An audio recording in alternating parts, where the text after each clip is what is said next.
qu'est-ce que c'est un bon événement? Toi qui fais ça, t'es bon, un des plus grands professionnels de l'événement en France. Qu'est-ce que c'est alors, ouais, à la fin, qu'est-ce que c'est un événement réussi?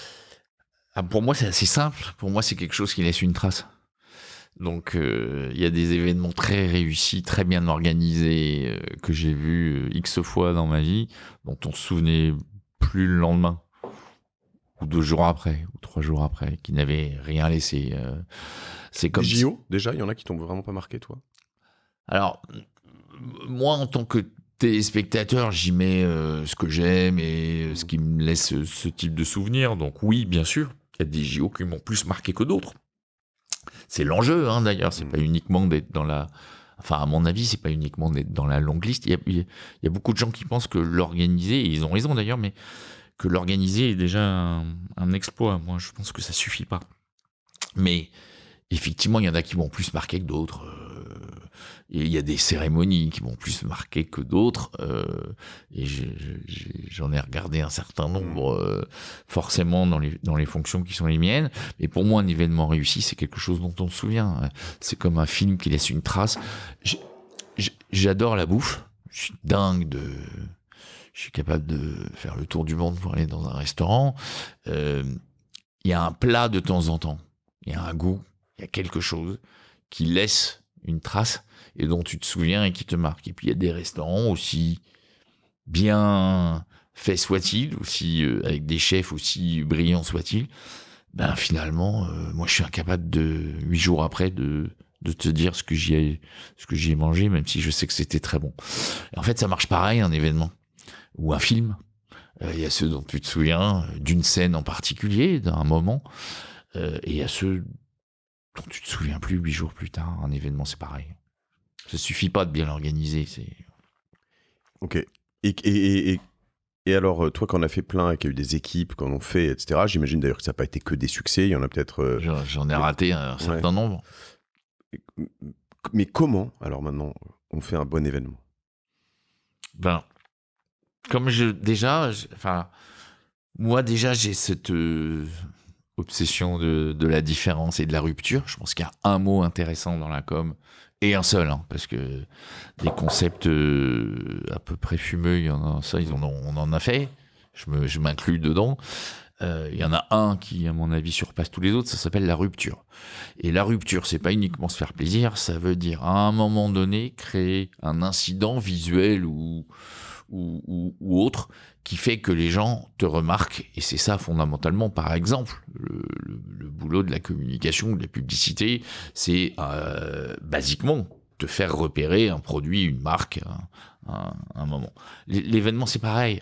Il faut, à un moment, ne pas ressembler aux autres. Alors, moi, c'est mon obsession depuis que je suis tout petit, parce que je pense que j'ai une maladie. Je déteste faire la même chose que les autres. Donc, puis, alors, ça m'a posé des problèmes personnels, mais ça m'a presque avantagé dans mon boulot, parce que fondamentalement, quand on fait un événement ou quand on fait de la communication au sens large, et ça, je pense que ça s'applique à n'importe quoi d'autre sur le sujet, ton boulot, c'est de faire en sorte que on te repère ou qu'on repère les gens pour qui tu travailles, une cause, quoi que ce soit. Donc il faut créer de la rupture. Donc ça veut dire qu'à un moment, tu dois avoir une idée différente de ce qui se fait régulièrement, tous les jours, par tous les autres. Et ça, c'est la base d'un événement réussi aujourd'hui. Bien évidemment, il faut qu'il ait du sens, on en parlait tout à l'heure. Enfin, il ne s'agit pas de faire n'importe quoi pour se faire remarquer, mais à cette condition-là, oui, rupture. Et une fois qu'on a créé ça, 1, on s'est fait repérer, 2, on a fait avancer les choses, et on a créé les conditions pour que ça soit réussi. Alors une fois qu'on a dit ça, il faut qu'ensuite il soit bien organisé, il faut que, bien évidemment, mais ça je dirais, ça fait partie du contrat de base, et alors, bien réalisé sur la base d'une idée qui crée une rupture et donc une différence, alors on commence à arriver aux ingrédients qui font qu'un événement est réussi aujourd'hui comme hier. Et je ne pense pas que ça changera. Donc l'ingrédient fondamental, c'est créer de la rupture. Bien sûr. Pour toi. Ok. Et avoir des idées qui créent cette rupture. Parce que tu vois, moi typiquement, techniquement, aujourd'hui, autour de Génération Do It Yourself, qui est un podcast qui grandit et pas mal de choses qui grandissent autour. C'est assez intéressant d'ailleurs. moi, je grandis autour de ça, je m'alimente, etc. Mes auditeurs qui s'inspirent, qui rencontrent certains des invités, qui font des choses ensemble entre auditeurs, entre invités, avec moi, avec des auditeurs. Je te racontais mon histoire de Villa Maria à Bordeaux qu'on a construit comme ça. En fait, ça crée quelque chose qui grossit, etc. Et aujourd'hui, je suis sollicité alors par des éditeurs pour faire des livres et par certaines personnes pour faire des événements. Et dans les deux cas, en fait, je trouve, enfin, pour l'instant, je trouve pas ça intéressant parce qu'en fait, les livres qu'on propose de faire sont un peu, on prend les 100 premiers épisodes et puis on en tire la quintessence et puis donc, limite écrit par un ghostwriter et puis bon, c'est bien, mais en fait, c'est pas ce que j'ai envie de laisser, tu vois. Je crois qu'on a au moins ce point commun et sur les événements, c'est un peu pareil, c'est se dire, ok, t'as une communauté, on doit pouvoir faire venir 100, 200, 500, 2000, 3000 personnes, j'en sais rien, un endroit, en faire quelque chose, c'est bien. Mais tu vois, il n'y a pas d'idée de rupture, quoi. Alors en fait, je commence en faisant, je te parlais du NFT qu'on fait tout à l'heure avec les invités. Plutôt ça, là, on va faire un dîner chez un invité avec les gens qui sont plutôt qui viennent plutôt de l'univers de l'impact et de la green tech, enfin et pas que tech d'ailleurs, mais vraiment de l'écologie. Et puis on va faire d'autres choses. Donc j'essaye de commencer à faire ce genre de choses, mais à chaque fois je me dis ok, très bien, mais tu vois, typiquement, je me pose la question, peut-être au moins j'ai perçu ça, qu'est-ce que ça va laisser et j'ai des événements en tête finalement, réussis, pas réussis, enfin ou que t'aimes pas, mais je vais comparer différents trucs qui sont peut-être pas comparables, mais je pense à Davos qui laisse des choses en fait, peu importe, t'aimes pas ce que ça laisse. Je pense au Napoléon en France, je sais pas si tu connais cet événement, mais qui laisse des traces, et puis beaucoup de gens qui... Ouais, je pense à... je pense qu'il y a un événement un peu secret aussi qui doit se passer en Autriche, ou ça te parle, un truc, ça va me revenir, mais vraiment avec des décideurs du monde entier qui sont invités, etc. Bah, j'ai envie de faire un truc qui... Mais les questions que je me pose aussi, c'est le fond versus la forme. C'est-à-dire que, en fait, un bon événement, alors il y a des événements, là tu es peut-être plus sûr de la forme pour les JO, tu vas me répondre à ça. Mais il y a aussi le fond que ça laisse, c'est-à-dire est-ce que derrière, moi j'aimerais qu'on se dise ok, ouais, cet événement on a, comme dans mes podcasts en fait, je te disais tout à l'heure, moi j'aime bien qu'on passe un bon moment d'une part, donc ça c'est plutôt la forme, mais je voudrais aussi que nos auditeurs sortent en se disant ok, je me suis inspiré, j'ai appris des choses, je vais faire tout ça. Comment tu le perçois ça, le fond versus la forme aussi Alors, je vais faire l'érudit, mais en fait, je vais pas me la ramener parce que je l'ai lu hier dans un contexte particulier. Donc, Platon disait... ne crois pas que, tu vois, tout d'un coup, le mec te sort une citation à la seconde. J'en suis... c'est pas grave. Oui, mais non, je pense qu'il faut avoir un fond d'honnêteté dans la vie. J'ai lu hier pour un autre sujet qui concerne, enfin, pour un des sujets qui d'ailleurs concerne les jeux avec un designer qui citait Victor Hugo, qui disait la forme c'est le fond qui remonte à la surface. Et je ne suis pas sûr moi que fond et forme soient si c'est super intéressant, dissociés que ça. Donc la forme ça dit des choses du fond. La forme, c'est le fond qui remonte à la surface. Ouais. J'adore. Alors, peut-être qu'à un mot près, et c'est effectivement une citation. En tout cas, m'a-t-il dit Victor Hugo. On va vérifier. Tu sais, ce genre de cas, c'est toujours pareil. C'est toujours pareil.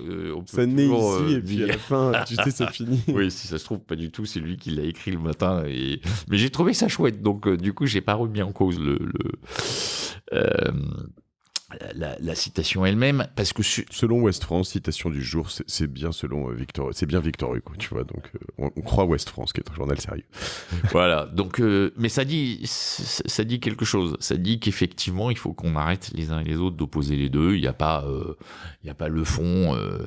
En général, quand on dit ça, un peu chiant, mais c'est le fond, et c'est les gens intelligents, et la forme, les Roman Michel, qui t'expliquent qu'ils font des choses peut-être parfois chouettes, mais qui manquent de substance. Non, les choses sont pas aussi séparées que ça. Je pense qu'il y a beaucoup de fond dans la forme, et que le fond doit avoir lui aussi beaucoup de forme. Bref, tout ça est plus mélangé qu'on ne le croit. Donc voilà, mais moi, ce que je pense aussi, c'est que moi, quand j'ai commencé à faire des événements, les premiers, je pense que c'est des trucs dont, enfin non, je me souviens pas du tout d'ailleurs, mais j'avais l'impression que c'était dingue parce que je vivais un truc et que dans un événement, voilà, donc il y a toujours une rencontre. Tu vas faire un truc pour les bouquins. Je suppose qu'au début, tu en tires toujours quelque chose parce qu'au début.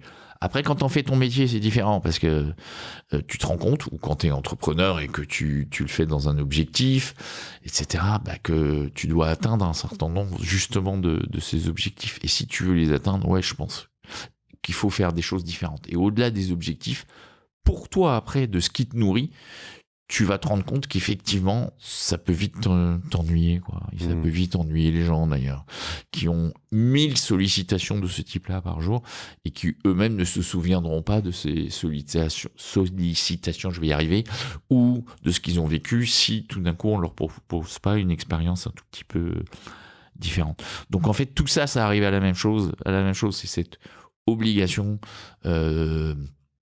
de think different, comme disait Apple, mais je crois beaucoup je crois beaucoup à ça. Je crois que c'est obligé. Et quand on parle des Napoléons et quand on parle de Davos, tu regardes, ça s'est multiplié ces événements-là qui remettaient des Oscars, des ce que tu veux, à des gens vertueux, parfaits. Sauf que aujourd'hui, je suis pas sûr qu'on se souvienne des 99% d'entre eux. Le premier qui était là, peut-être le deuxième qui était là et qui est toujours, qui était toujours à la surface pour le coup. Mais si tu viens demain sur ce terrain-là, tu ne peux pas jouer le même jeu que ça.